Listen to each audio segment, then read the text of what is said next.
ಈ ದೇವಿಯ ಶಿಲೆಯನ್ನು ನೀವು ಗಮನಿಸಿದ್ರೆ ತಾಯಿಯ ಕಿವಿ ಹತ್ರ ಒಂದು ಶಿಶು ಇದೆ. ಅದನ್ನು ವಾಲೆ ಥರ ಧರಿಸ್ಕೊಂಡಿದ್ದಾಳೆ ಅಮ್ಮನವರು. ವಕ್ರಾಸುರ ಅನ್ನೋ ರಾಕ್ಷಸ ಇದ್ದ.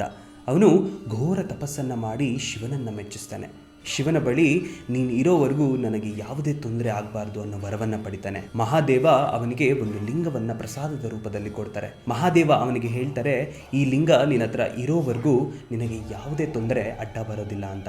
ವಕ್ರಾಸುರ ಆ ಲಿಂಗವನ್ನು ತನ್ನ ಕತ್ತಿಗೆ ನೇತು ಹಾಕೊಂತಾನೆ. ಅವನ ಅಟ್ಟಹಾಸ ಎದುರಾಕೊಳ್ಳಿಕ್ಕೆ ದೇವಾನುದೇವತೆಗಳು ಕೂಡ ಹೆದರ್ತಾರೆ.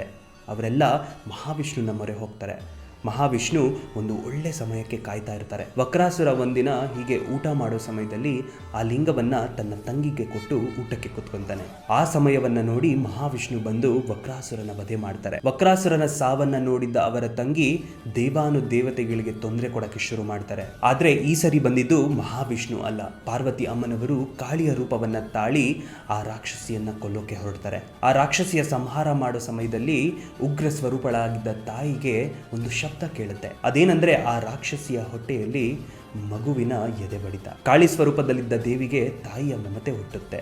ಆಗ ತಾಯಿ ತನ್ನ ಚಕ್ರದಿಂದ ಆ ರಾಕ್ಷಸಿಯ ಹೊಟ್ಟೆಯನ್ನು ಸೀಳಿ ಆ ಮಗುವನ್ನು ತಗೊಂಡು ತನ್ನ ವಾಲೆಗೆ ಸಿಗಿಸ್ಕೊತಾಳೆ. ಅದಾದ ನಂತರ ಆ ರಾಕ್ಷಸಿಯನ್ನ ಕೊಲ್ತಾಳೆ. ಆ ಶಿಶುವನ್ನ ಕಿವಿಗೆ ನೇತಾಕೊಂಡು ವಕ್ರಕಾಳಿ ಆಗ್ತಾಳೆ ದೇವಿ. ನಿಮಗೆ ಇಷ್ಟವಾದ ದೇವಿಯ ಸ್ವರೂಪ ಯಾವುದು?